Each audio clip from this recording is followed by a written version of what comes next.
les habitants de ces quartiers.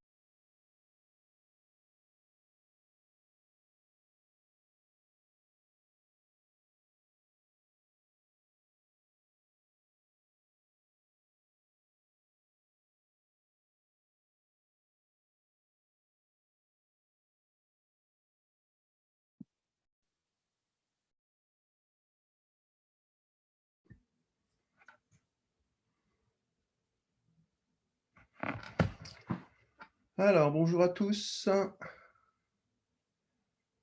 et à toutes.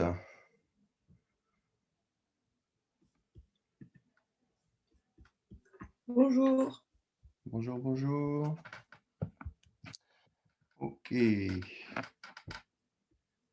Alors que je partage mon écran.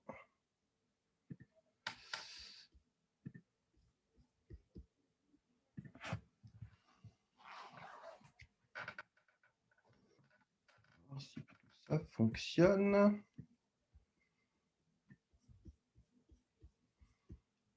Hop, je vais essayer de mettre ça en plein écran. Monsieur, Oui. j'ai pas trouvé les cours sur Eprel. Je voulais savoir si vous allez les mettre après ou pas. Alors effectivement, comme il me semble que j'ai mentionné ça dans le message que je vous ai envoyé, en fait, je mettrai les cours au fur et à mesure, une fois qu'on aura fait le cours. Ok, d'accord. D'accord?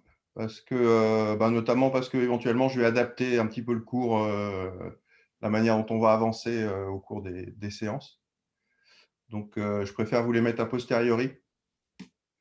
Ok, Mais vous aurez les documents et d'autre part, j'enregistre aussi les interventions. Donc, vous aurez aussi la vidéo du cours. ok, merci beaucoup. Je vous en prie.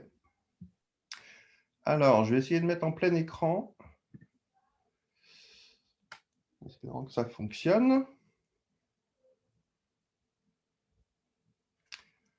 Voilà. Alors, est-ce que tout le monde voit bien? Hop. Je vais essayer d'utiliser la tablette aussi. Éventuellement faire des petites indications. Tout le monde voit bien l'écran là? Oui. Oui? Ok, super. Oui. Super. Parfait. Alors, hop, je vais mettre aussi la conversation si des fois certains font des remarques par écrit. Mais je vais commencer par me présenter. Donc, mon nom, comme indiqué ici, hein, donc et puis dans le message que vous avez eu, donc c'est Yves Bénilan. Je suis professeur de physique à l'UPEC. Et donc, j'ai en charge une partie de ce cours d'outils physiques, qui est la partie qui porte sur l'optique, optique géométrique, et puis on verra aussi un aspect, je vais y revenir, plutôt d'optique physique, qu'on appelle l'optique physique ou l'optique corpusculaire. Je vais revenir là-dessus, vous inquiétez pas. On va avoir 4 cours ensemble, un aujourd'hui, et puis ensuite 3, les 3 semaines qui vont venir après la pause pédagogique. Et on va aborder en fait, notamment là dans les premiers cours, des problèmes que vous avez certainement déjà rencontrés, notamment en travaux pratiques, puisque vous avez déjà fait les travaux pratiques d'optique géométrique. Donc, on va voir des notions en fait dont vous avez certainement eu besoin et dont vous aurez encore besoin par la suite. Voilà. Alors, n'hésitez pas à intervenir si vous avez des questions hein, au moment où je parle. Essayez d'intervenir plutôt par l'oral parce que c'est un peu dur pour moi de suivre l'écrit, mais je vais essayer aussi, hein, si vous mettez des messages. Alors, j'ai un message là notamment par Sarah. Non, pas du tout. Je ne sais pas à quoi ça se réfère. Sarah, si vous voulez intervenir,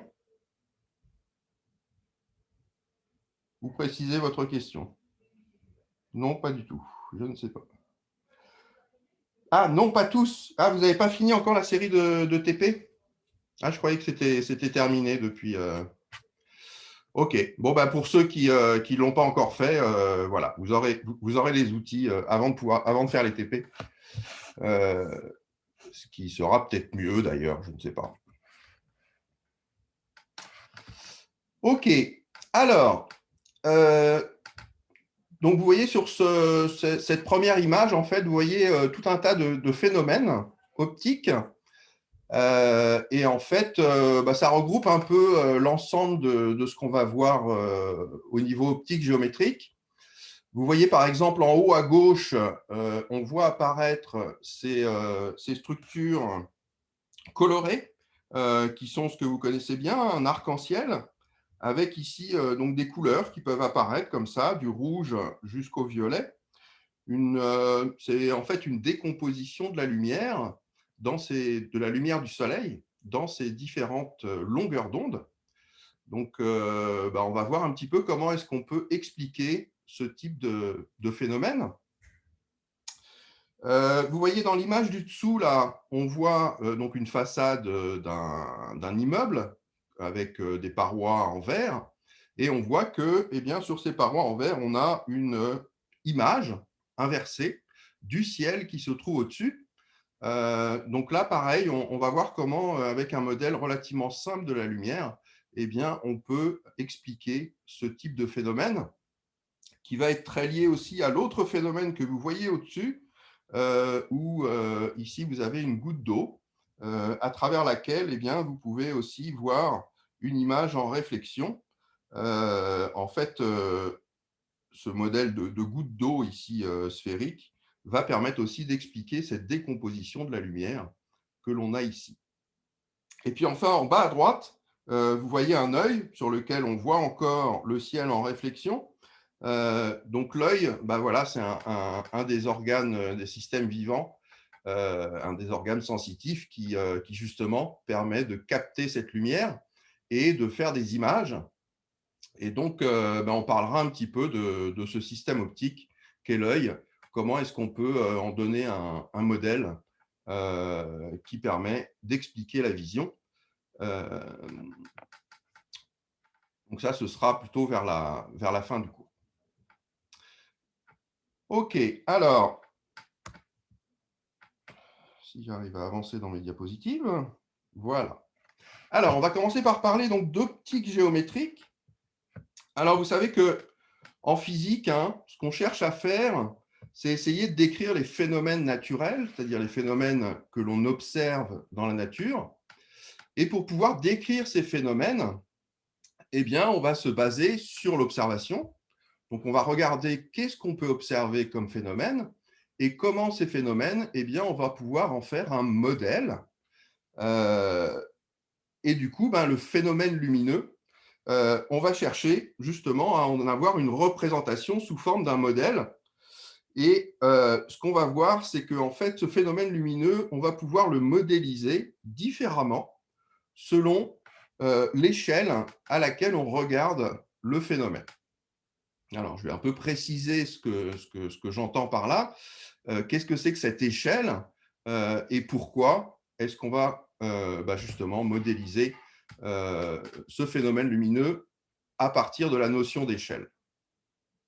Alors, si on regarde dans l'environnement qui nous entoure, hein, je vous ai mis deux photos en dessous de phénomènes lumineux qu'on observe fréquemment, hein, qui est en fait que si vous avez une source lumineuse, donc qui en l'occurrence c'est le soleil, hein, c'est notre principale source lumineuse. Alors bon, aujourd'hui on en a bien sûr beaucoup d'autres, mais depuis, on va dire que l'homme existe, on observe simplement avec nos yeux.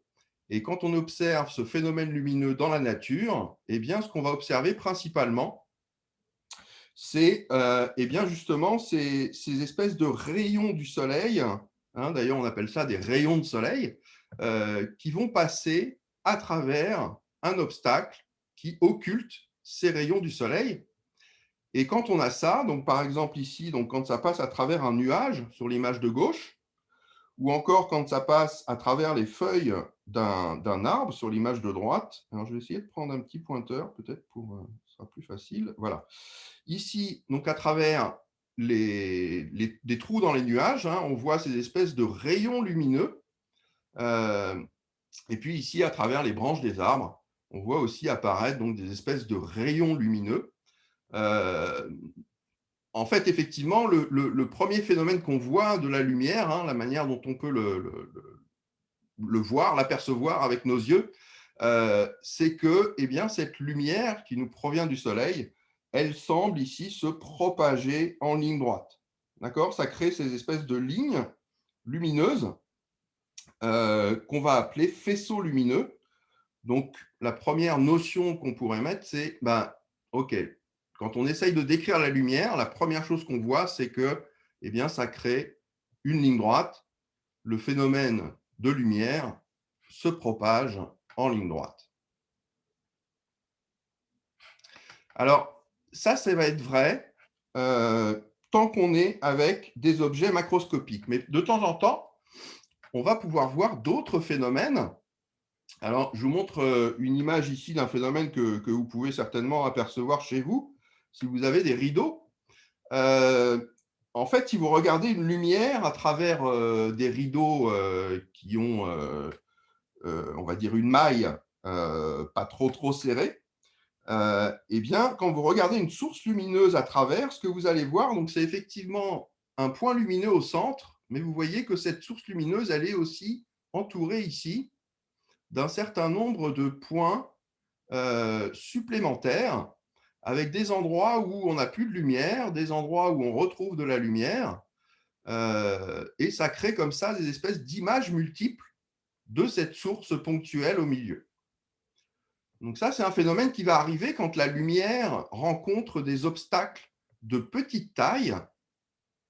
En l'occurrence, là, ce qui se passe, c'est qu'on a un rideau qui est fait de fils tressés. Entre ces fils tressés, il y a des petits espaces qui laissent passer la lumière. Et en fait, le fait que l'espace entre les fils soit tout petit, eh bien, va créer un phénomène particulier, étrange, qui ne peut pas être expliqué simplement par la lumière va en ligne droite. Hein, si la lumière allait que en ligne droite et que c'était vraiment qu'un faisceau, eh bien, à ce moment-là, ici, on n'observerait qu'une tache centrale. Le fait qu'on observe des images supplémentaires ici, qu'on va appeler des interférences, eh bien, c'est dû au fait que la lumière, c'est en fait pas simplement un faisceau lumineux, mais c'est une onde. Alors, qu'est-ce que c'est une onde? Une onde, c'est un signal, un, un, oui, un signal qui va se propager dans l'espace. Et pour la lumière, donc je vais revenir juste après, ce signal qui se propage, c'est en fait une oscillation du champ électromagnétique, c'est-à-dire d'un couplage entre un champ électrique et un champ magnétique. OK, donc ça nous conduit à décrire la lumière de manière différente que simplement un faisceau lumineux. L'approximation finalement que la lumière se propage en ligne droite est une approximation qui ne va être valide que pour des objets qui vont avoir une grande dimension. Donc on le voyait tout à l'heure sur la lumière à travers les nuages ou sur la lumière à travers les feuilles des arbres. Ça va être encore le cas quand on va étudier des objets de dimension un petit peu plus petite, jusqu'à des objets du centimètre, voire du millimètre. Mais quand on va passer à des dimensions inférieures, eh bien, avec la lumière visible, on va voir apparaître un phénomène qui est un phénomène d'interférence qui nous oblige à décrire la lumière de manière différente. Et eh bien, en fait, cette description de la lumière, alors que je ne vais pas détailler ici, mais qu'il faut quand même que je vous mentionne, c'est que la lumière va être décrite comme un phénomène vibratoire, c'est-à-dire une oscillation d'un champ électrique et d'un champ magnétique. Donc, c'est l'image que vous avez en bas là. Donc, la lumière, en fait, c'est une oscillation d'un champ électrique et d'un champ magnétique, les deux étant couplés. Et cette oscillation, eh bien, elle va se propager dans l'espace, créant une onde qui se propage dans l'espace, une onde qu'on appelle électromagnétique. Alors, les caractéristiques de cette onde, Ben, ça va être tout d'abord la fréquence d'oscillation de ces champs électriques et magnétiques. Donc la fréquence d'oscillation, ça veut dire le nombre d'oscillations par seconde. Hein, vous avez un champ électrique qui varie entre une valeur maximale et une valeur minimale, ici. Et cette oscillation en un point de l'espace, eh bien, elle se fait à une certaine fréquence. Je ne sais pas moi, par exemple, elle va se faire, alors on l'exprime en hertz en général. Euh, Par exemple, si vous savez que le courant électrique qu'on a dans les prises, c'est du 50 Hertz, par exemple, ça veut dire qu'on a une oscillation 50 fois par seconde. Donc ça va être une des caractéristiques, hein, de notre onde électromagnétique, c'est sa fréquence d'oscillation, ici en un point. Et puis, alors on peut aussi relier ça à la période, hein, si vous faites juste l'inverse de la fréquence, eh bien vous obtenez la période d'oscillation, c'est-à-dire le temps mis pour aller d'une valeur maximale à une valeur minimale et revenir à la valeur maximale. D'accord? C'est ce qu'on appelle la période d'oscillation. C'est juste l'inverse de la fréquence. Et puis ici, donc, on n'a pas simplement une oscillation, on a une oscillation qui va se propager dans l'espace, donc qui va avoir une certaine vitesse de propagation. Et compte tenu de cette vitesse de propagation, eh bien, pendant un certain temps, elle va parcourir une certaine distance. Et donc, on va pouvoir définir une autre grandeur qui est ce qu'on va appeler la longueur d'onde. Donc, la longueur d'onde de ce phénomène électromagnétique, c'est donné simplement par le produit de la vitesse de propagation multipliée par la période. Donc ici, je note grand T, la période.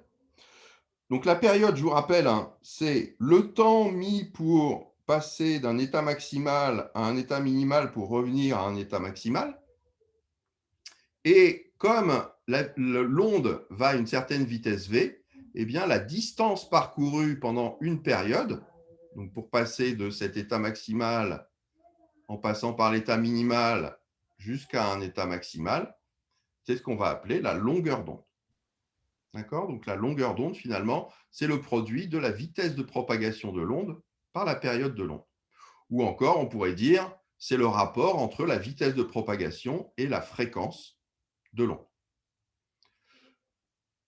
Donc, la fréquence, ça s'exprime en hertz, la période en secondes, la vitesse, c'est en mètres par seconde, et du coup, la longueur d'onde, ça va être une distance, hein. Donc, ça va s'exprimer en mètres. OK, ce phénomène lumineux électromagnétique, d'oscillation de champs électriques et magnétiques couplés, eh bien, il va se propager à une certaine vitesse. Et ce phénomène-là, il a la particularité de pouvoir se propager même dans le vide. Alors, vous savez que ce n'est pas le cas de tous les phénomènes ondulatoires. Si vous prenez des ondes mécaniques, prenez par exemple, je ne sais pas moi, l'oscillation du son. D'accord? Le son, c'est dû à une oscillation des couches d'air. Eh bien, vous avez besoin du support de l'air pour transmettre cette oscillation dans l'espace. Pour l'onde électromagnétique, ce n'est pas le cas. Les oscillations des champs électriques et magnétiques qui se propagent dans l'espace, eh bien, elles peuvent se propager même dans le vide. Il n'y a pas besoin de support matériel. Et du coup, dans le vide, eh bien, cette propagation, elle va atteindre une vitesse maximale. Cette vitesse maximale, donc c'est celle qu'on appelle la vitesse de la lumière, et elle est égale à peu près 3 × 10⁻⁸ mètres par seconde, c'est-à-dire 300 000 km par seconde. Donc c'est bien sûr très très rapide. Et en fait, on peut calculer à partir de cette vitesse-là, eh bien, quelle va être la longueur d'onde qui va être associée à une onde électromagnétique qui oscille à une certaine fréquence ou avec une certaine période. Et donc, on va pouvoir comme ça, eh bien, relier la longueur d'onde avec la période et la fréquence. Je vais revenir aussi là-dessus après. OK. Donc finalement, Euh, le modèle de la lumière, donc on l'a vu, hein, soit c'est un faisceau lumineux, si on a des objets qui sont de grande taille. Hein, quand on va avoir finalement des objets qui ont une taille relativement grande devant la longueur d'onde, eh bien à ce moment-là, le trajet de la lumière ne va pas être perturbé par les objets, et du coup la lumière va pouvoir aller en ligne droite. D'accord? Donc on va avoir un trajet rectiligne de la lumière, et eh bien cette description finalement de la lumière comme un faisceau lumineux qui va en ligne droite dans un certain milieu, eh bien c'est tout ce qui va être du domaine de ce qu'on va appeler l'optique géométrique. Et donc c'est ce qui va permettre de décrire finalement l'interaction de la lumière avec des objets macroscopiques comme des lunettes, des jumelles, des microscopes, des appareils photographiques, ou éventuellement des gouttes d'eau. Enfin voilà, tout ce qui va être de taille un peu macroscopique.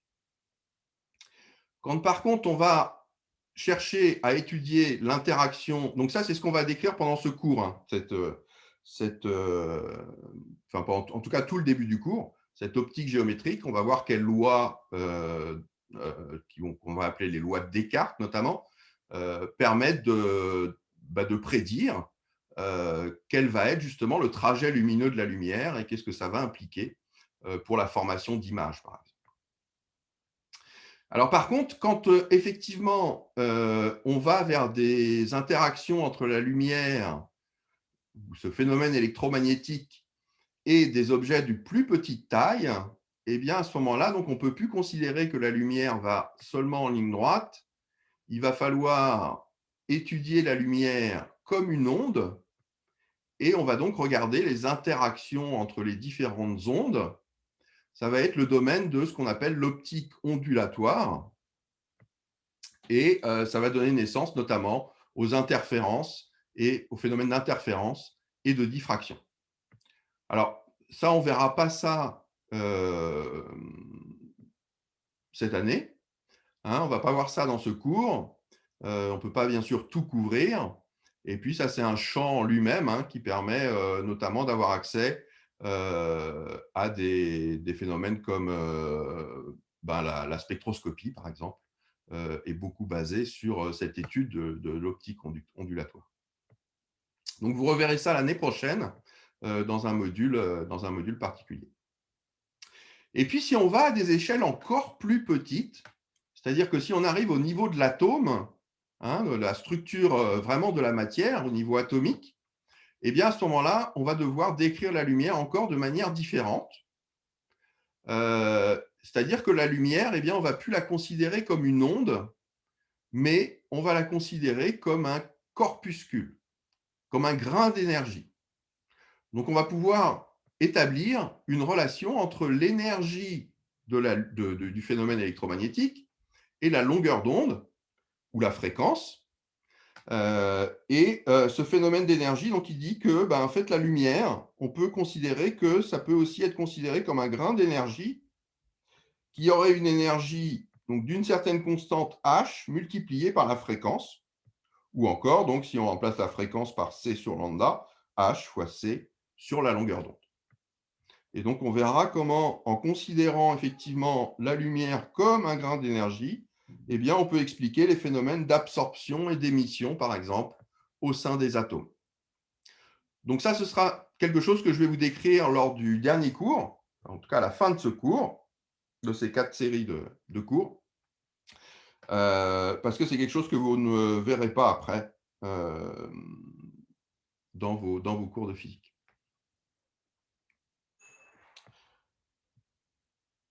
OK. Alors voilà, c'était une petite description un peu générale de comment est-ce qu'on peut décrire la lumière selon les dimensions que l'on considère de son interaction avec des objets de l'environnement. OK, alors je vais vous reparler maintenant donc, de ce qu'on appelle le spectre électromagnétique, hein. On a encore besoin de cet aspect un peu un peu ondulatoire de la lumière dans lequel on va utiliser donc ce qu'on appelle la longueur d'onde et relier ça notamment à ce qu'on appelle la couleur. Alors, cette notion de couleur, donc, elle est présente principalement pour le visible, mais on peut l'étendre éventuellement à tout le spectre électromagnétique. Je vais revenir sur ce spectre. Mais pour faire simple, on va avoir typiquement deux sources de lumière, des sources qu'on va appeler des sources monochromatiques. Donc monochromatique, ça veut dire une seule couleur. Donc ça veut dire une seule longueur d'onde ou encore une seule fréquence. Okay, quand vous entendez parler d'ondes monochromatiques, eh bien, ce sont des ondes qui ont une seule couleur. Ou des lumières monochromatiques, ben, c'est des lumières qui ont une seule couleur. Donc, vous avez ici un petit exemple de différentes sources qui sont des lasers. En fait, on va rencontrer ça surtout dans des sources laser, où vous avez ici, vous voyez, des sources laser qui vont avoir soit des couleurs rouges, des couleurs orange, vert. Enfin, voilà, on a des sources laser qui vont décrire un petit peu toutes les couleurs de l'arc-en-ciel. Alors, il faut savoir que conceptuellement, en fait, fondamentalement, il n'existe pas de source purement monochromatique. Il n'existe pas de source qui aurait une seule couleur. Néanmoins, le concept de source monochromatique, ça permet de définir finalement les autres sources qui vont être ce qu'on appelle des sources polychromatiques, c'est-à-dire qui vont être une superposition de sources monochromatiques sur un espèce de continuum de sources monochromatiques. Donc, la plupart des sources qui existent sont des sources qui ont plusieurs couleurs, donc des sources polychromatiques. C'est le cas du Soleil, par exemple. Quand vous regardez le Soleil, ben, vous avez l'impression qu'il a une couleur, on va dire, jaune. C'est comme ça qu'on le dessine, d'ailleurs, en général. Le Soleil, il est quelle couleur? Il est jaune. Et donc, quand on regarde le Soleil, effectivement, en face, eh bien, on le voit jaune. Il faut éviter de le regarder en face, c'est un peu aveuglant, mais on va le voir jaune. Alors, sauf que dans ce jaune, eh bien, il n'y a pas que du jaune, mais il y a aussi toutes les autres couleurs, notamment les autres couleurs de l'arc-en-ciel, c'est-à-dire du rouge jusqu'au violet. Et puis, en fait, ça, c'est ce que nos yeux voient, parce que nos yeux sont adaptés en fait à la lumière du soleil, donc voient principalement dans le jaune, et puis ils arrivent à voir jusqu'au rouge et jusqu'au violet. Mais néanmoins, les couleurs s'étendent au-delà de ça, et au-delà du rouge, on va avoir ce qu'on appelle de l'infrarouge, et au-delà du violet, on va avoir ce qu'on appelle de l'ultraviolet. Eh bien, toutes ces couleurs-là sont présentes dans la lumière émise par le soleil. Simplement, elles sont présentes avec des intensités différentes. L'intensité maximum est atteinte dans le jaune et ensuite l'intensité décroît vers le rouge et jusqu'à l'infrarouge et l'intensité de l'autre côté décroît aussi dans le violet jusqu'à l'ultraviolet, voire des énergies encore plus importantes comme les rayons X ou les rayons gamma. Donc finalement, dans la lumière naturelle, eh bien, quand on a une source qui émet de la lumière, eh bien, elle va émettre pas une seule longueur d'onde, mais tout un tas de longueurs d'onde. On va émettre un continuum de longueurs d'onde. On va dire que la couleur principale qu'elle émet, une source lumineuse, la couleur principale qu'elle émet est liée à sa température. Si on prend un corps comme le Soleil, par exemple, eh bien, un corps comme le Soleil, il émet dans le jaune. Pourquoi? Parce que sa température est de 5000 degrés. Et si vous chauffez un corps à 5000 degrés, eh bien, à ce moment-là, il va émettre dans le jaune. Si vous le chauffez encore plus, imaginons que vous le chauffiez à 10 000 degrés, eh bien, à ce moment-là, son émission maximum, elle va se décaler vers le bleu, et donc ce corps-là émettra très fortement dans le bleu, et beaucoup moins dans le jaune ou dans le rouge. Et donc, on voit ces corps qui sont à très haute température plutôt bleus. C'est le cas de certaines étoiles, hein. Quand vous regardez dans le ciel, eh bien, certaines étoiles peuvent vous paraître bleues, bleutées. Eh bien, ce sont des étoiles très chaudes. Inversement, si vous imaginez que vous avez un corps qui est à plus basse température que 5000 degrés, donc si on parle d'une étoile, par exemple, une étoile qui serait à 3000 ou 2500 degrés, donc c'est une étoile plus froide, du coup, elle va émettre une lumière qui va être plus rouge. Et donc là, de la même manière, quand vous regardez dans le ciel, eh bien, certaines étoiles vont éventuellement vous paraître plus rouges. Ce sont des étoiles qui sont plus froides que le Soleil. Et en fait, même, on peut même regarder ici autour de nous, dans la pièce, on a des corps qui sont à des températures qui sont la température de la pièce, on va dire à peu près 20 degrés, donc à peu près 300 degrés Kelvin. Eh bien, des corps qui sont à cette température-là vont eux aussi émettre de la lumière. Simplement, cette lumière qu'ils émettent vont être au-delà du rouge, parce qu'ils sont beaucoup plus froids, et donc ils vont émettre de la lumière qui vont être dans ce qu'on appelle l'infrarouge. Alors, c'est de la lumière que l'on ne voit pas avec nos yeux, hein. Nos yeux ne sont pas sensibles à cette lumière infrarouge, mais néanmoins, ils émettent de la lumière. Et si vous avez, par exemple, vous savez qu'il existe des lunettes infrarouges, eh bien, quand vous avez des lunettes infrarouges, ce que vous voyez dans vos lunettes infrarouges, c'est justement cette lumière émise dans le domaine infrarouge par les corps qui vous entourent. OK.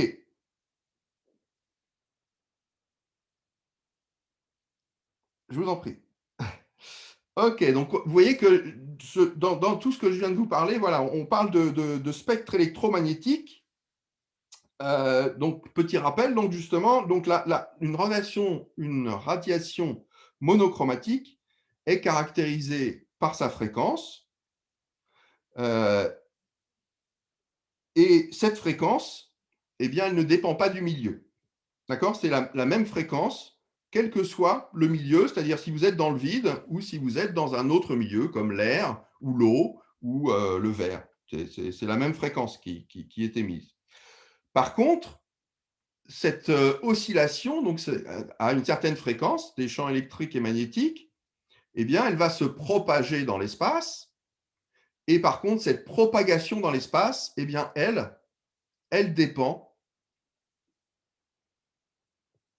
justement du milieu dans lequel vous êtes. Hein. La vitesse ne va pas être la même selon que vous soyez dans le vide ou selon que vous êtes avec une propagation qui va être dans l'air, dans l'eau ou dans du verre, par exemple. Alors, on va associer quand même une longueur d'onde à cette vitesse de propagation et à cette fréquence d'oscillation à travers donc cette équation que je vous ai déjà écrite tout à l'heure. Hein. La longueur d'onde, ça va donc être la distance parcourue par la lumière pendant une période. D'accord? Donc lambda, la longueur d'onde, ça va être le produit de la vitesse v par la période. Alors, cette vitesse de propagation de l'onde, eh bien, elle va être maximum dans le vide. C'est cette vitesse de la lumière dans le vide, c'est la vitesse maximum que n'importe quel phénomène physique peut atteindre. On ne peut pas dépasser cette vitesse de la lumière.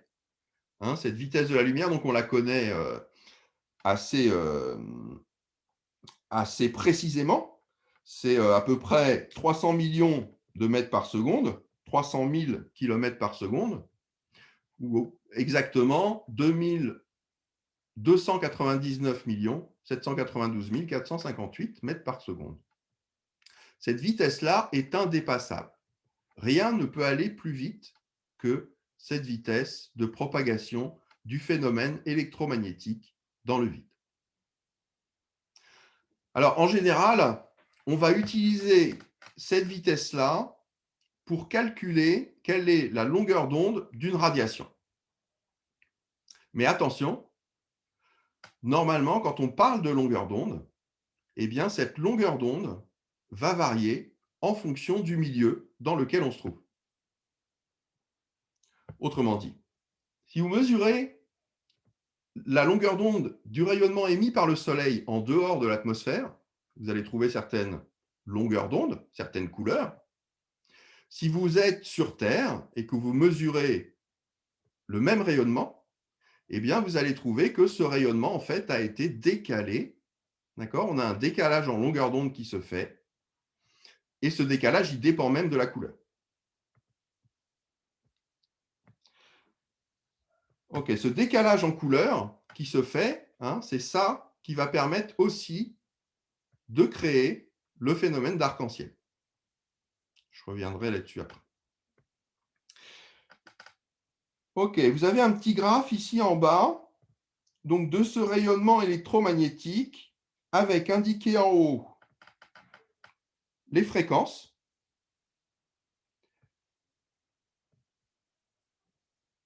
Donc, ce qui ne varie pas en fonction du milieu, c'est effectivement ce que vous avez en haut, là, la fréquence. D'accord? Alors, vous voyez que c'est en puissance de 10, hein, ça peut varier d'un très grand nombre d'ordres de grandeur. Si vous êtes dans le visible, d'accord, c'est ce qui est indiqué par un arc-en-ciel ici.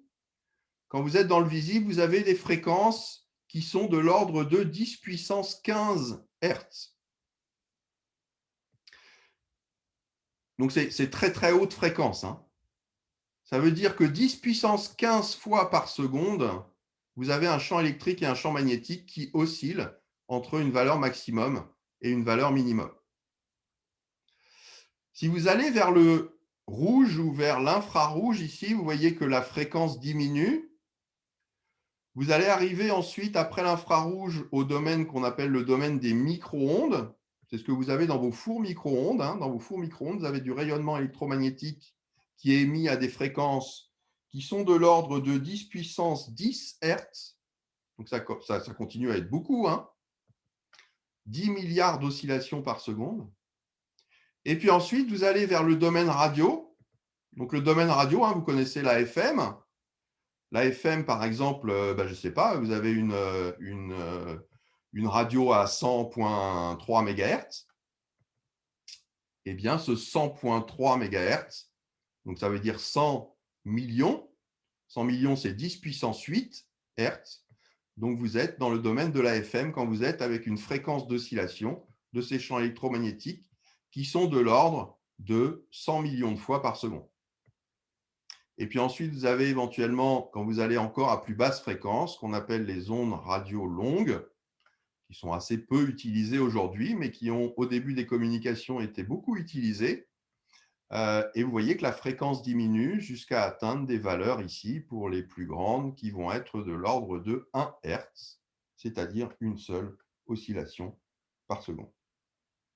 OK, donc quand on va depuis le visible vers le domaine des plus courtes fréquences, hein, on a des fréquences qui diminuent de plus en plus, on va vers le domaine infrarouge et radio. Si on va de l'autre côté, donc du domaine bleu ou violet, eh bien à ce moment-là, vous voyez que la fréquence augmente jusqu'à atteindre ici, donc dans le domaine de l'ultraviolet, des fréquences de 10 puissance 16 Hertz. Ensuite, si on continue, on va rencontrer le domaine de ce qu'on appelle les rayons X. Rayons X qui sont utilisés, je vous rappelle, pour faire les radios, par exemple. Hein, quand vous êtes cassé quelque chose et qu'on veut faire une radio de votre squelette, eh bien, on va utiliser du rayonnement ici à très très haute fréquence, 10 puissance 18 Hertz. Et puis, si on continue encore, eh bien, on va avoir les rayons gamma jusqu'à des fréquences de 10 puissance 20, 10 puissance 22, 10 puissance 24 Hertz. OK. Alors ensuite, à ces fréquences, on va pouvoir associer une longueur d'onde. D'accord? Donc, la fréquence, donc, c'est le nombre d'oscillations par seconde. Et puis ensuite, si vous êtes dans le vide, eh bien, vous allez pouvoir calculer quelle est la longueur d'onde qui correspond. C'est-à-dire quelle est la distance parcourue pendant une période. Donc, une période, je vous rappelle, c'est l'inverse de la longueur d'onde, hein. Et puis, la vitesse à laquelle on se propage, c'est donné par 3 10 puissance 8 mètres par seconde quand on est dans le vide. Donc, si vous faites le calcul, eh bien, pour une fréquence de 10 puissance 15 Hertz, vous allez trouver une longueur d'onde qui est de l'ordre de 10-7 quelques 10-7 mètres, c'est-à-dire quelques dixièmes de micromètres ou quelques centaines de nanomètres. Ok, typiquement, quand vous êtes dans le jaune, la longueur d'onde qui correspond, eh bien, dans le vide, ça va être de l'ordre de 0,5 micromètres, 500 nanomètres. 5 10-7 mètres. Ok, le domaine du visible, il s'étend entre à peu près 0,4 et 0,8 micromètres, ou encore 300, 400 et 800 nanomètres. Ça, c'est le domaine dans lequel nos yeux peuvent voir, en fait. C'est le domaine de sensibilité de nos yeux. Ok, alors j'ai une question sur effectivement comment varie la fréquence par rapport à la longueur d'onde ou inversement, la longueur d'onde par rapport à la fréquence. Bah, vous voyez la formule ici, hein? Donc on a le lambda, c'est le produit de la vitesse par la période, ou encore, on pourrait l'écrire comme le produit de la vitesse divisé par la fréquence. D'accord? Donc, vous voyez que plus la fréquence augmente, ben, comme vous divisez par la fréquence, plus la longueur d'onde diminue. Inversement, plus la fréquence diminue, plus la longueur d'onde augmente. Donc, c'est effectivement ce qu'on voit en dessous là. Vous voyez que pour une fréquence de 10 puissance 15 Hz, vous êtes à des longueurs d'onde qui sont de l'ordre de 0,1 micromètre, donc 0,1 10-6, c'est-à-dire de l'ordre de 10-7 mètres. Et puis, si vous allez vers des fréquences plus basses, donc vous allez dans le domaine de l'infrarouge ou des micro-ondes, ben, ce que vous voyez, c'est que la longueur d'onde, elle, augmente. Donc, par exemple, si vous êtes dans le domaine de l'infrarouge ici, vous allez avoir des longueurs d'onde qui sont plutôt de l'ordre de la dizaine, voire la centaine de micromètres. C'est-à-dire que vous allez vers le domaine des millimètres.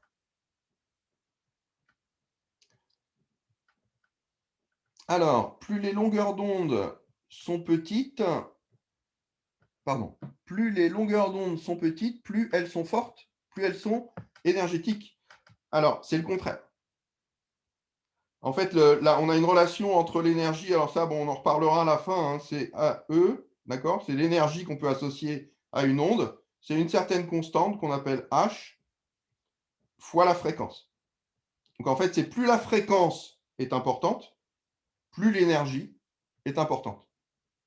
Donc, effectivement, plus vous allez du côté bleu, ou les rayons X ou les rayons gamma, plus vous avez d'énergie. Inversement, plus vous allez vers des fréquences grandes, ici, moins vous avez d'énergie. Okay, et en fonction de la longueur d'onde, bah, il faut remplacer par la longueur d'onde la fréquence.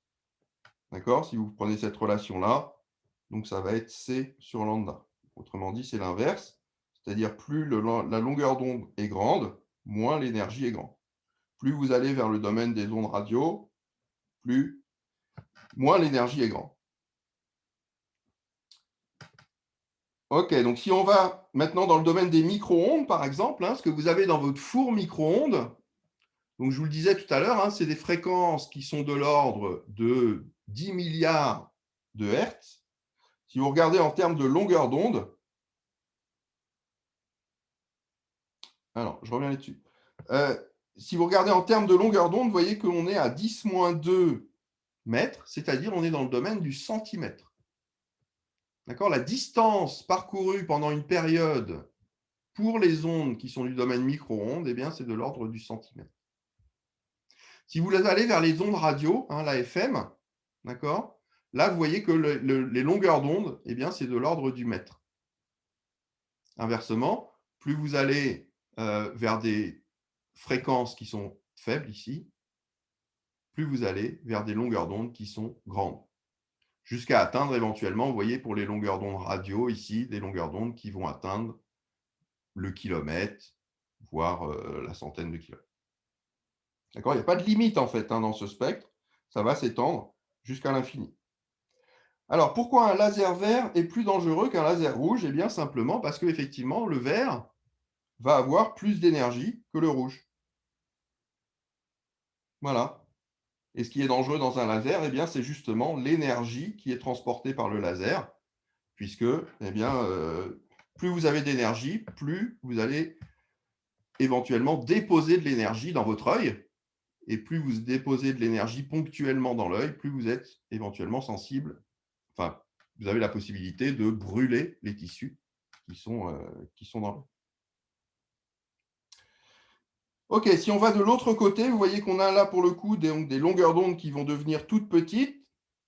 Si vous allez vers le domaine de l'ultraviolet, donc vous êtes dans le domaine ici des dizaines de nanomètres, centaines de nanomètres.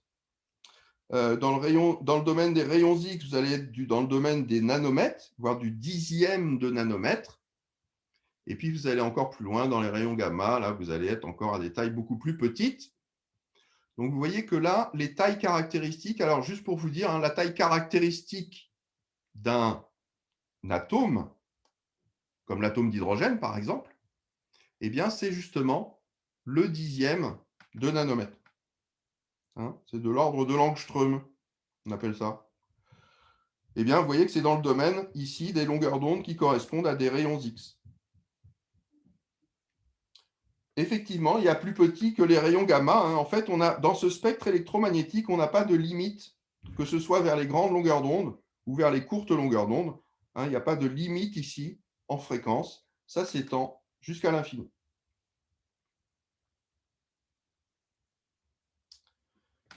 OK. Alors, pour le domaine qui va nous intéresser, nous, en tout cas dans tout le début de ce cours, eh bien, c'est le domaine donc, de l'optique géométrique.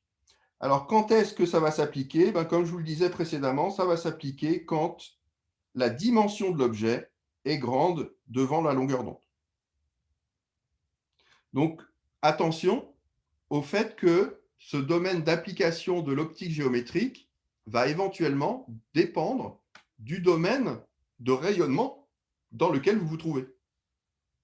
Hein?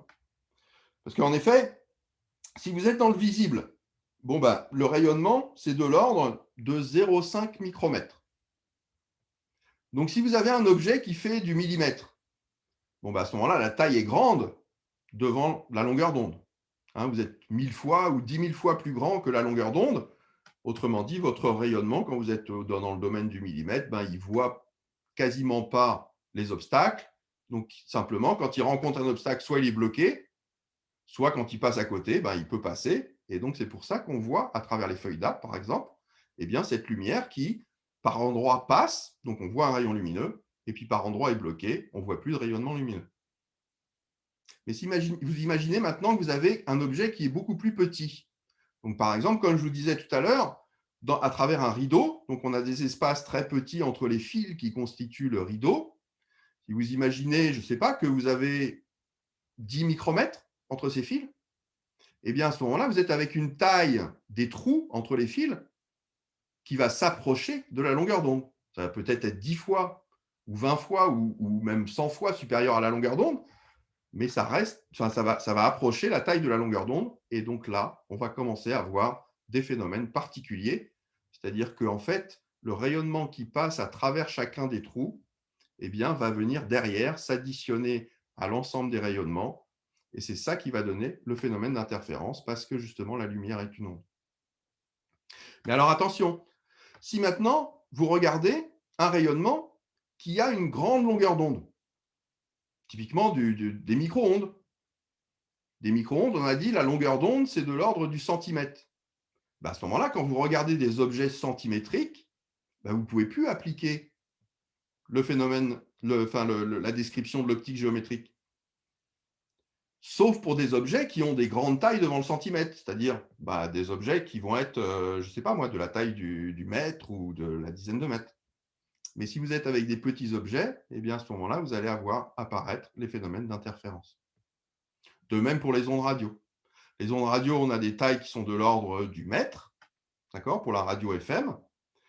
Ces ondes radio, quand elles interagissent avec les objets qui sont autour de nous, qui vont avoir des tailles aussi typiques du mètre ou de la dizaine de mètres, etc., vous allez voir apparaître le phénomène d'interférence. D'accord? Vous avez déjà entendu parler de ça, des interférences dans les ondes radio. C'est quelque chose qui arrive tout à fait communément. C'est du côté UV et ce qui est après où c'est dangereux. Alors, c'est du côté UV ou ce qui est après que, effectivement, vous allez avoir beaucoup d'énergie. Hein. Donc, si en termes de dangereux, vous appelez recevoir beaucoup d'énergie, effectivement, oui, c'est plutôt dans ce domaine-là que ça va être dangereux, parce qu'effectivement, si vous recevez une certaine dose de rayons X, eh bien, vous allez recevoir beaucoup, beaucoup d'énergie, et ça va pouvoir venir interagir avec vos tissus et pouvoir éventuellement les modifier. Monsieur, Oui, allez-y. j'ai pas très bien compris quand vous dites que ça dépend de la longueur d'onde, par rapport en fait, vous dites que la dimension elle est grande et qu'on regarde, la longueur d'onde. Ça veut dire que l'objet à chaque fois il va être grand, mais en fonction de la longueur d'onde, il Alors, va ce n'est avoir pas une en influence fonction, vous comparez la taille de l'objet, d'accord, et la longueur d'onde du rayonnement électromagnétique qui interagit avec cet objet. D'accord. Vous avez deux choses, en fait. D'un côté, vous avez l'objet, et de l'autre côté, vous avez le rayonnement. Et donc, ce qu'on d'accord. compare, c'est la taille de ces deux choses-là, en fait. La taille caractéristique du rayonnement, c'est donné par la longueur d'onde, selon la couleur dans laquelle on est, la région électromagnétique dans laquelle on est, selon que vous êtes dans le visible, l'infrarouge, les ondes radio, les rayons X. Et c'est ça que vous allez comparer, cette taille caractéristique du rayonnement, avec la taille caractéristique de l'objet. Est-ce que vous êtes en train de regarder, je ne sais pas moi, une fenêtre, ou est-ce que vous êtes en train de regarder un atome? D'accord. OK. D'accord. Ce qu'on OK. étudie, hein, c'est l'interaction entre le rayonnement et la matière. D'accord. OK, OK. j'ai compris. Merci.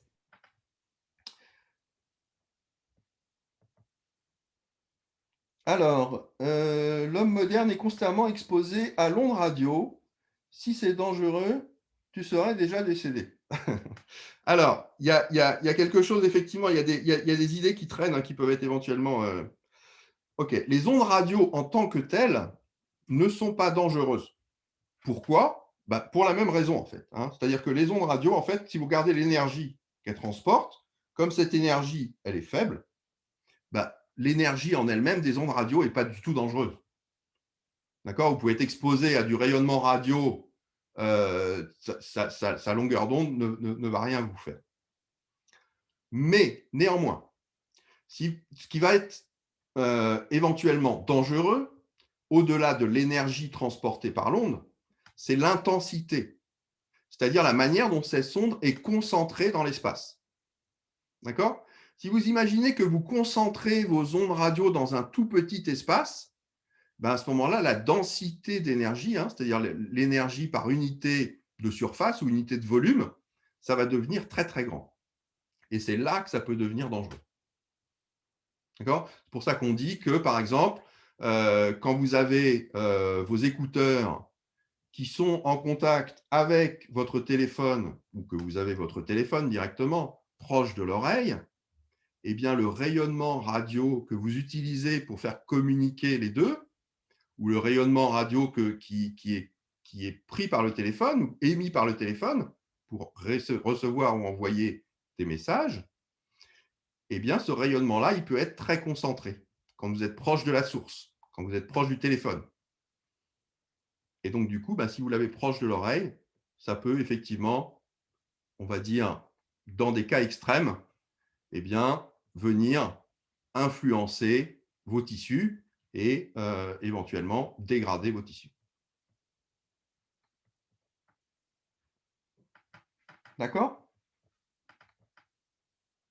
Alors, on tente à prouver une forme d'allergie aux ondes. Alors, effectivement, j'ai déjà entendu ça, le fait qu'il y a certaines personnes qui peuvent être plus sensibles à certains domaines électromagnétiques que d'autres. Alors, il existe un phénomène dans les ondes électromagnétiques qui sont ce qu'on appelle le phénomène de résonance. Donc, mais bon, là, on va rentrer dans le domaine des ondes. Alors, je ne voudrais pas trop m'étaler là-dessus, mais néanmoins, quand vous avez une onde, eh bien, quand vous avez un système physique, vous allez éventuellement avoir entre le système physique et l'onde, pardon, un accord de possibilités d'oscillation. Qu'est-ce que j'entends par là? Imaginez que vous ayez un ressort, par exemple. D'accord? Vous imaginez un ressort, en fonction de la raideur du ressort, vous allez avoir une certaine oscillation. OK. Imaginez maintenant que vous avez un système mécanique qui vient imposer une oscillation au ressort. Eh bien, si ce système vient imposer une oscillation qui est en accord avec l'oscillation propre du ressort, eh bien, vous allez avoir éventuellement un phénomène de résonance et vous allez pouvoir amplifier les oscillations. Il est possible que ce phénomène de résonance existe, enfin, c'est sûr qu'il existe pour les ondes électromagnétiques, hein, c'est aussi comme ça qu'on peut expliquer éventuellement, avec un modèle assez simple, la structure de l'atome et la manière dont on absorbe le rayonnement à l'intérieur des atomes. Il est possible que les tissus vivants puissent avoir ces fréquences d'oscillation qui soient en accord, c'est-à-dire en résonance, avec certaines fréquences radio. Et que du coup, ces fréquences radio soient amplifiées, ou plutôt la variation d'oscillation à l'intérieur des tissus soit amplifiée par le fait de la présence d'ondes radio. Alors après, pour ce qui s'agit de mutations,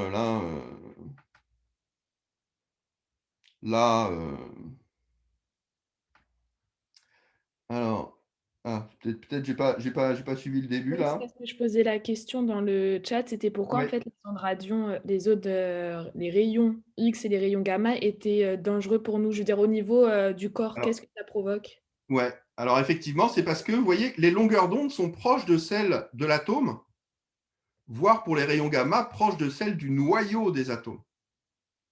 Et donc du coup, vous allez éventuellement effectivement transformer, vous allez pouvoir avoir une action sur les constituants mêmes des matériaux. Enfin, donc des matériaux, typiquement si on parle des cellules vivantes, sur la structure de l'ADN.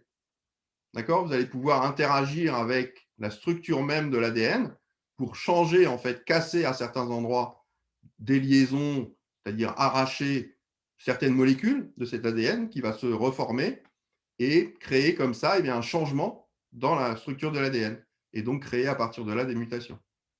D'accord, OK. D'accord? Merci.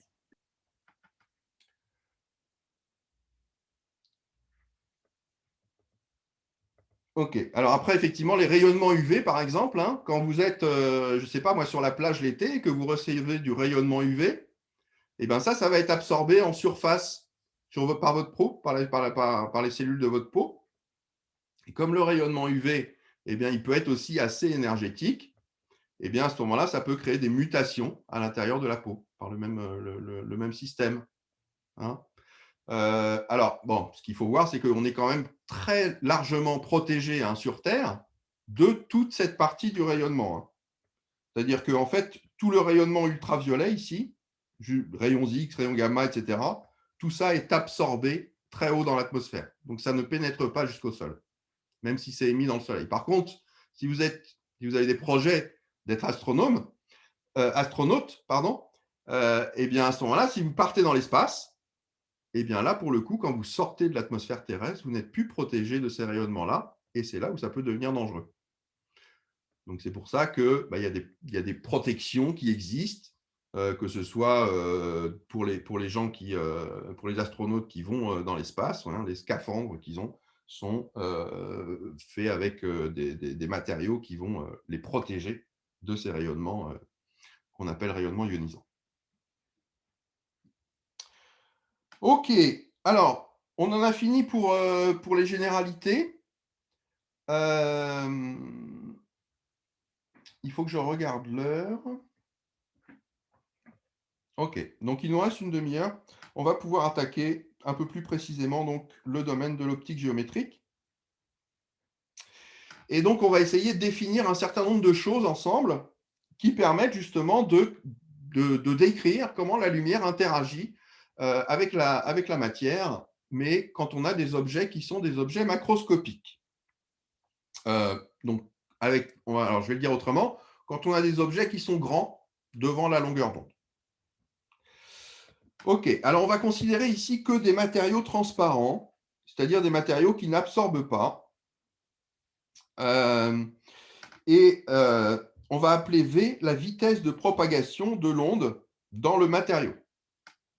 Alors, comme je vous le disais précédemment, hein, une onde qui va se propager dans un matériau donné, eh bien, va interagir avec ce matériau, et du coup, même si elle se propage sans absorption, eh bien, cette onde va ralentir au contact du matériau. S'il n'y a pas de matériau, c'est-à-dire si on est dans le vide, ben cette onde va pouvoir se propager à sa vitesse maximum. Donc, qu'on appelle la vitesse de la lumière, 3 10 8 mètres par seconde. Mais dès que vous avez un matériau, eh bien, la vitesse de propagation va ralentir, va diminuer. Et donc, c'est ça qui va en fait même caractériser un matériau. On va pouvoir caractériser un matériau par justement quelle est la vitesse de propagation de l'onde électromagnétique à l'intérieur de ce matériau. Donc, on va définir par rapport à ça ce qu'on appelle l'indice d'un milieu matériel. Et on va définir ça. Alors, on pourrait le définir par rapport au rapport de la vitesse de propagation dans le matériau sur la vitesse de la lumière, mais on préfère, pour une raison historique surtout, le définir comme l'inverse. Et donc, on le définit comme le rapport de la vitesse de la lumière sur la vitesse de propagation dans le matériau.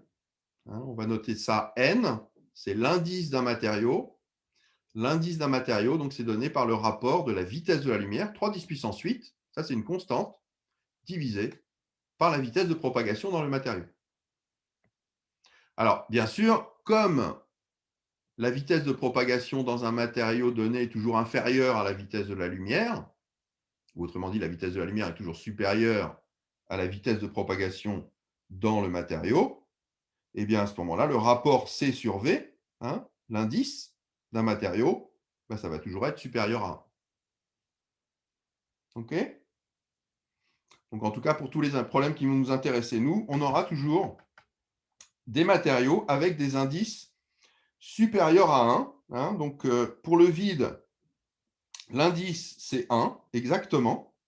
Autrement dit, la lumière se propage à 100% de la vitesse de la lumière, d'accord? Donc à 3 10 puissance 8 mètres par seconde. Si vous êtes dans l'air, eh bien vous voyez qu'on a une petite variation de l'indice du matériau.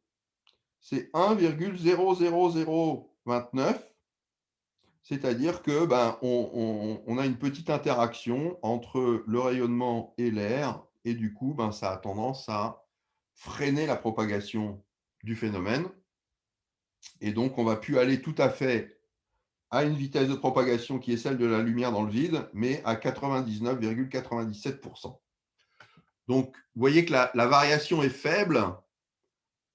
En général, dans tous les problèmes que vous allez traiter, on va considérer que l'indice de l'air est égal à l'indice du vide, donc est égal à 1.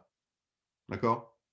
Alors, gardez en tête peut-être que ce n'est pas toujours le cas, mais néanmoins, en bonne approximation, à 3 pour 10 000 près, eh bien, c'est le cas. OK, si on prend pour un matériau qui est plus dense, donc au lieu d'avoir de l'air, un gaz, on va passer à du liquide, donc à de l'eau par exemple.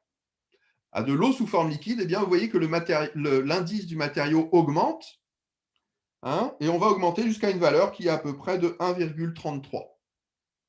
C'est-à-dire que vous voyez que si vous faites 1 sur 1,33, eh bien, la vitesse de propagation dans l'eau est à peu près 75% de la vitesse de propagation du phénomène lumineux dans le vide ou dans l'air.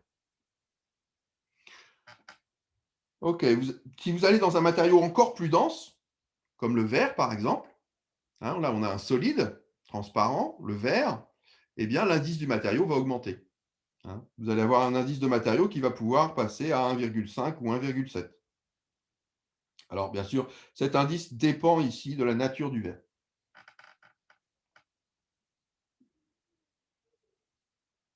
Non, il ne faut pas retenir par cœur. En général, on va vous le donner. Il faut juste avoir des ordres de grandeur. D'accord? Le verre est un liquide. Comment ça, le verre est un liquide? Non, le verre est un solide. Le verre est un solide et donc a un indice, a une densité plus grande que l'eau. Hein. L'indice, c'est principalement, c'est ça que vous pouvez retenir peut-être, c'est que l'indice d'un matériau est principalement fixé par la densité du matériau. D'accord? La densité volumique, la masse volumique, si vous préférez, du matériau.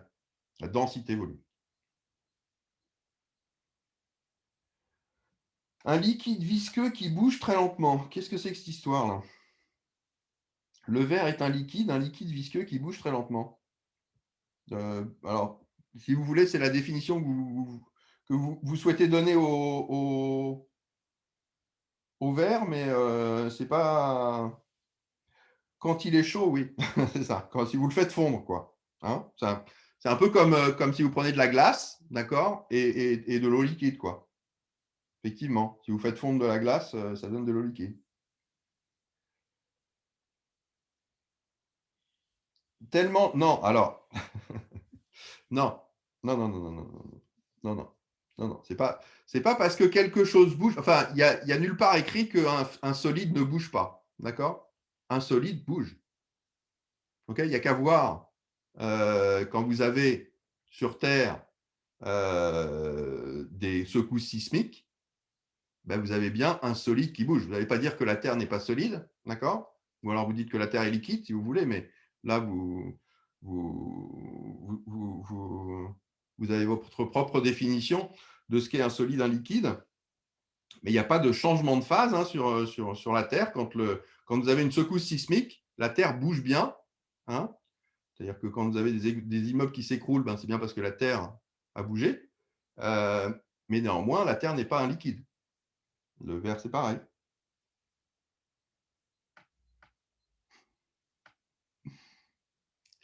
OK. Alors, vous avez des matériaux pour lesquels eh bien, la structure même du matériau hein, et sa densité est telle que eh bien, vous allez pouvoir atteindre des indices très, très importants. C'est le cas du diamant, par exemple. Hein, le diamant est un cristal avec une forme particulière du cristal. Et du fait de cet arrangement particulier, hein, vous savez que le diamant, c'est du carbone pur. Hein, c'est des atomes de carbone qui sont arrangés de manière particulière au sein du cristal. Eh bien, cet arrangement particulier fait que l'onde qui va chercher à se propager à l'intérieur va avoir beaucoup de mal à se propager. On va avoir un indice qui va augmenter très, très fortement. Et on atteint des indices qui vont jusqu'à 2,4. 2,4, vous voyez que la vitesse de propagation de l'onde à l'intérieur du diamant, eh bien, c'est moins de la moitié de la vitesse de propagation dans le vide. À quoi sert le rapport 1 sur n? Ah ben, il ne sert à rien, simplement à vous illustrer le fait que ce rapport C sur n, C sur V, eh bien, ça a un lien avec justement la manière dont le rayonnement se propage facilement ou pas, rapidement ou pas, ce serait plus correct, rapidement ou pas, à l'intérieur d'un matériau.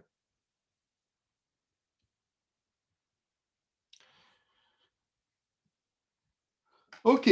Alors ensuite, qu'est-ce qu'on va étudier? Ben, ce qu'on va étudier donc, c'est surtout le fait que quand on va passer d'un milieu avec un certain indice à un autre milieu avec un autre indice, eh bien, il va se passer des choses. Hein. Si on est dans un milieu avec indice constant, eh bien, on va le voir, la lumière, en fait, se propage en ligne droite. D'un point A à un point B, la lumière va prendre la ligne droite. Si par contre, vous cherchez à aller d'un point A d'un matériau qui a un certain indice N1 à un point B dans un matériau qui a un indice N2, eh bien à ce moment-là, selon la valeur des indices, vous n'allez pas y aller en ligne droite. C'est ce qu'on va voir par la suite. Donc en fait, on va définir ce qu'on appelle un dioptre par l'ensemble constitué par deux milieux, un milieu d'indice N1 et un milieu d'indice N2, et leur interface. Puisque ce qui va nous intéresser, c'est vraiment ce qui va se passer ici à la traversée de l'interface. Hein. Dans un milieu homogène, eh bien, la lumière, on sait ce qu'elle va faire, hein, elle va aller en ligne droite. d'accord, que ce soit dans le milieu N1 ou dans le milieu N2, quel que soit l'endroit où vous êtes capable de prédire quel va être le trajet de la lumière. Hein, la lumière va en ligne droite. Par contre, qu'est-ce qui se passe quand on traverse l'interface? Le dioptre se fait aussi avec nos yeux. Oui, tout à fait, oui. On reviendra sur une manière de modéliser les yeux, hein, justement avec un système optique relativement simple. Mais effectivement, on a même plusieurs dioptres, hein, en fait, dans l'œil. OK, alors on va simplement définir un dioptre par rapport, en fait, à la forme de l'interface. Donc, typiquement, hein, les dioptres les plus communs, bah, c'est le dioptre plan. C'est-à-dire que vous avez une surface plane entre les deux milieux. Hein, ça va être le cas, je ne sais pas moi, par exemple, d'un prisme, d'une fenêtre, enfin d'une vitre. Voilà, une surface plane entre deux milieux. On va appeler ça un dioptre plan. Et puis, vous pouvez avoir une surface sphérique. Hein, ça va être le cas pour les lentilles, par exemple. Les lentilles, c'est des surfaces sphériques pour la plupart. Et donc, on va appeler ça un dioptre sphérique. Bon, ça, c'est deux exemples communs. Il peut y en avoir d'autres. Hein. Par exemple, vous pouvez avoir des dioptres ellipsoïdaux. C'est-à-dire que la surface, en fait, c'est une ellipsoïde. Enfin, c'est le cas sur certains miroirs, hein, on peut utiliser ça. Ou encore paraboloïde. Paraboloïde, d'ailleurs. Paraboloïde. Ça serait plus correct.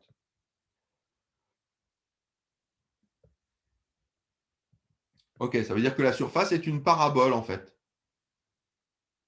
Hein, c'est le cas de certains miroirs aussi. Voilà, bon, toutes les surfaces vont avoir leurs propres propriétés. On ne va pas toutes les étudier. Hein. Nous, on va surtout étudier donc, des interfaces qui sont des interfaces planes entre deux milieux et des interfaces sphériques qui vont être principalement les lentilles. En fait. OK. Alors, à partir de là, eh bien, on va pouvoir définir un certain nombre de lois qui sont ce qu'on appelle les lois de Snell-Descartes. Hein. C'est des lois qui ont été établies il y a déjà un certain temps, hein, au XVIIe. Et elles découlent d'un principe qui a été énoncé par Fermat au XVIIe siècle. C'est que, en fait, la lumière va chercher à prendre le chemin le plus rapide pour aller d'un point à un autre. Alors, il dit aussi que, eh bien, en fait, le chemin parcouru, plutôt le trajet parcouru, ne dépend pas du sens de parcours. Autrement dit, si vous allez d'un milieu 1 à un milieu 2, vous devez suivre le même parcours pour aller de 1 vers 2 que de 2 vers 1. D'accord?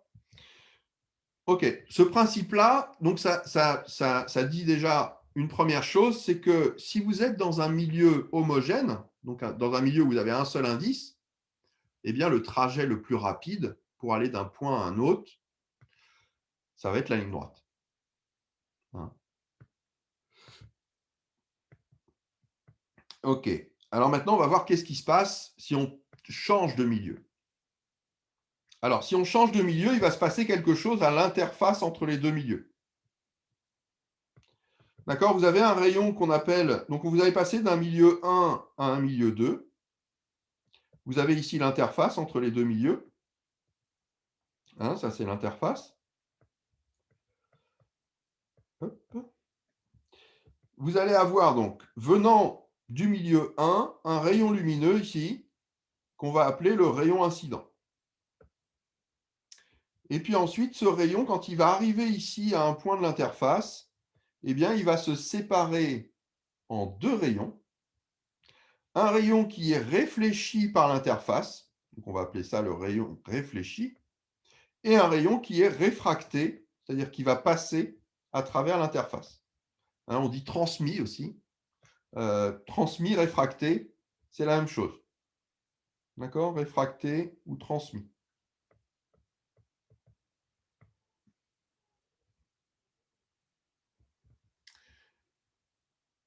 Comme le mouvement des planètes autour du Soleil.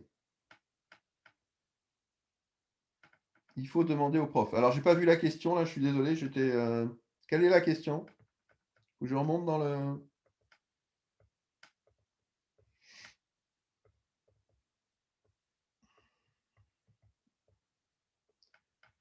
Ah, j'ai pas accès. Est-ce que… Non? Vous voulez répéter la question? Je crois qu'ils ont demandé c'est quoi une ellipsoïde. D'accord. Vous savez ce que c'est une ellipse? Donc, ça a une… Au lieu d'être Alors, vous connaissez l'équation d'un cercle on va dire en XY, hein, c'est x2 plus y2 égale R2, où R est le rayon du cercle. Ouais. Une ellipsoïde, c'est à peu près la même forme. Simplement, au lieu d'avoir x2 plus y2 égale R2, vous avez x2 sur a au carré plus y2 sur b au carré égale à 1. Et donc ça va vous donner quelque chose qui, au lieu d'être… Oups, pardon, j'ai passé un peu. Hop, au lieu d'avoir un cercle où vous avez x2,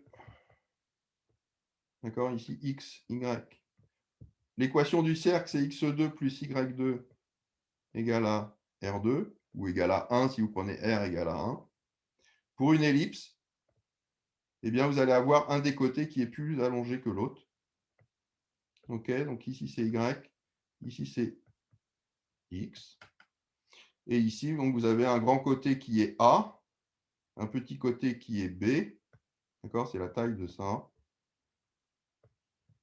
Et du coup, vous avez x2 sur a au carré plus y2 sur b au carré égale à 1. Voilà, c'est un espèce de cercle allongé, quoi. Et donc, quand on parle de surface ellipsoïdique, bah, c'est que vous avez coupé ici et que vous avez la forme d'une ellipsoïde. C'est des miroirs en général qui ont cette forme-là.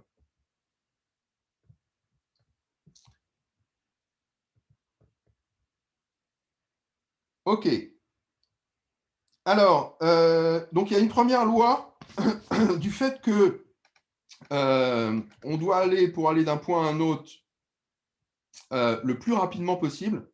Eh bien, forcément, ici, les trois faisceaux, le faisceau incident, le faisceau réfléchi et le faisceau réfracté, vont être dans un même plan. Hein. Ce n'est pas possible qu'il y en ait un qui parte vers l'arrière, par exemple, et l'autre qui parte vers l'avant. Ils vont tous être dans un même plan, et c'est le plan qui est porté par la normale à la surface. OK? Si vous prenez le plan donc, du rayon incident et de la normale à la surface, eh bien, les deux faisceaux, réfléchis et réfractés, sont dans ce plan-là. Donc ça, c'est quelque chose d'assez sympa en optique géométrique, c'est qu'en fait, on va toujours pouvoir tout dessiner en deux dimensions. D'accord? Tout va se passer dans un seul plan. On n'a pas besoin de la troisième dimension.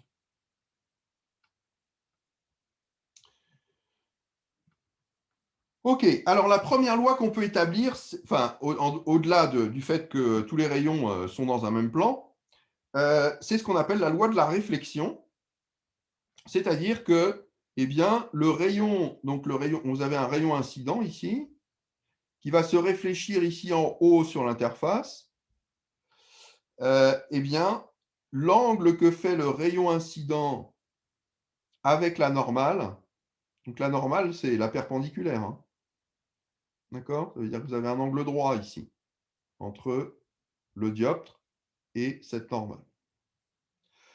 Eh bien, l'angle que fait le rayon incident ici avec la normale est égal et opposé à l'angle que fait ici le rayon réfléchi avec la normale.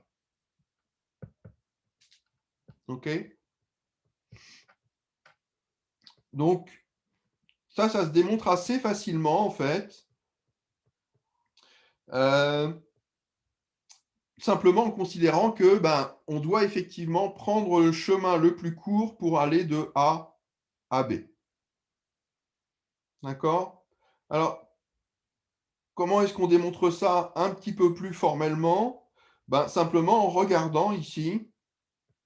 Alors, on va prendre le point B, et puis ici, donc, on a un plan dans lequel, effectivement, on va avoir cette réflexion. Donc, on va prendre le symétrique de B par rapport au plan. Ça va nous donner le point B'. D'accord? C'est-à-dire que la distance ici, HB, c'est la même que la distance HB', égale et opposée. OK? Autrement dit, on peut décomposer le chemin pour aller de A à B en un chemin pour aller de A à O, hein, on va supposer qu'on passe par un point O, et puis plus le chemin pour aller de O à B. OK?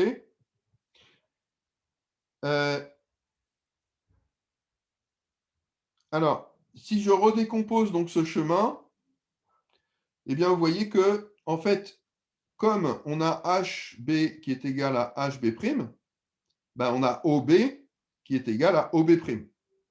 Hein, parce qu'en fait, ici, si vous prenez OB',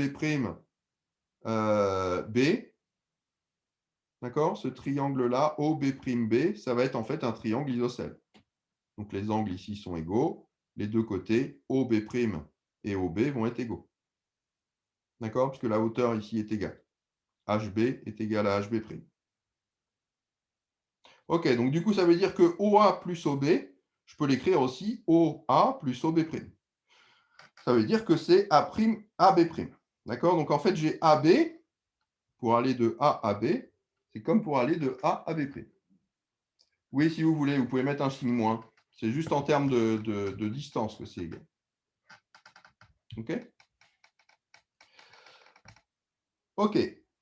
Alors, comme on cherche à prendre le chemin le plus court pour aller d'un point à un autre. Donc, pour aller de A à B, on a dit que c'était la même chose que pour aller de A à B'. Bah, du coup, pour aller de A à B', si je cherche le chemin le plus court, bah, ça va être la ligne droite. Hein? Donc, forcément, il va falloir que je passe par ce point O pour lequel l'angle ici est le même, l'angle d'incidence ici, est le même que l'angle ici de réflexion. Ben, simplement parce que, en fait, si vous prolongez ici, d'accord, ça c'est la normale, pardon, désolé, ce n'est pas celle-là. C'est pas celle-là, c'est pas celle-là. Ah, je ne vais plus me donner mon crayon. Bon, il ne veut plus me donner mon crayon. En fait, la normale, si vous la prolongez ici, d'accord, l'angle I que vous avez ici, ça doit être le même que l'angle I que vous avez ici. OK? Pour avoir une droite entre A et B', il faut que les angles ici, par rapport à la normale, soient égaux. Autrement dit, si vous passez par n'importe quel autre point que pour celui pour lequel vous avez I ici qui est égal à I ici, c'est-à-dire le I ici, ben, c'est le même que le I' qui est là, hein, puisque ici on a symétrie par rapport au dioptre, enfin au plan du dioptre. Si vous passez par n'importe quel autre point, eh bien, vous voyez que l'angle ici va plus être le même. Autrement dit, ici, vous n'aurez jamais la ligne droite entre A et B'. Donc, le trajet sera toujours plus long. Donc, si le trajet est plus long, ben, ça veut dire que vous ne remplissez pas la condition du principe de Fermat.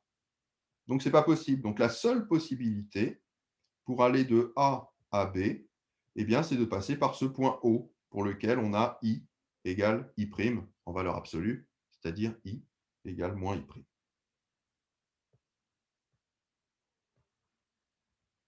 Ça va?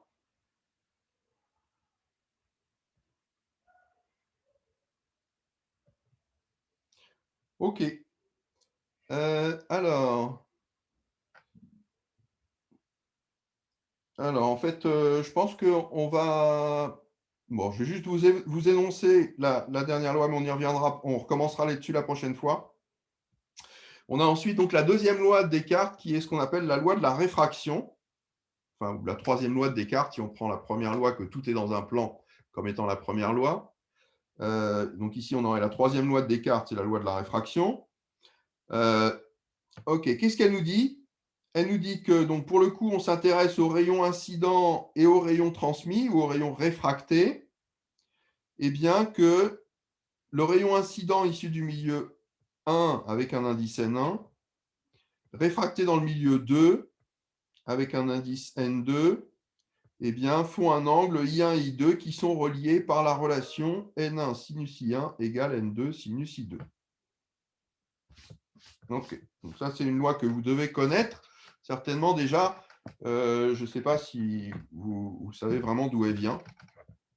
En fait, elle vient simplement du fait qu'on n'a pas la même vitesse de propagation dans le milieu 1 et dans le milieu 2. Alors ici, vous voyez, je l'ai imagé avec un petit bonhomme qui court dans le milieu 1 et un petit bonhomme qui nage dans le milieu 2. En effet, qu'est-ce qu'on va chercher à faire? On va chercher à aller d'un point A ici dans le milieu 1 à un point B ici dans le milieu 2 le plus rapidement possible.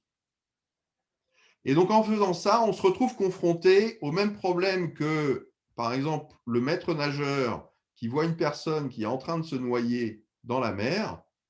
Comment je vais aller le plus rapidement possible jusqu'à cette personne? Est-ce qu'il va être plus rapide pour moi de courir jusqu'à l'eau pour ensuite nager jusqu'à la personne? Ou au contraire, peut-être je devrais courir le plus longtemps possible sur la plage, puis ensuite nager jusqu'à la personne? Ou est-ce qu'il y a un trajet intermédiaire qui serait plus rapide? Donc c'est juste ce problème-là que se pose la lumière. Quelle est la manière d'aller le plus rapidement d'un point A à un point B, sachant que ma vitesse est différente entre le milieu A et le milieu B? Ok, je ne vous donne pas la solution pour aujourd'hui, c'est un problème mathématique qui se pose assez facilement, hein. On le posera ensemble et on le résoudra la prochaine fois. Je vous laisse y réfléchir. Comment aller de A à B le plus rapidement possible? Et du coup, je vous dis, alors pas la semaine prochaine, mais à la semaine, dans 2 semaines, où on se retrouvera donc pour la suite de ce cours sur l'optique géométrique.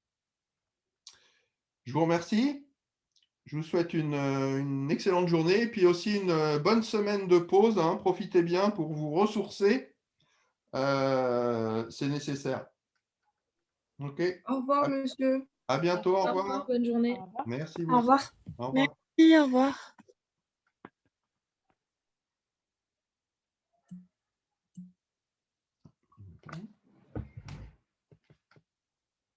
Juste, monsieur, Oui, allez-y. alors, vous pourrez mettre sur vos transcrits à disponibilité quand?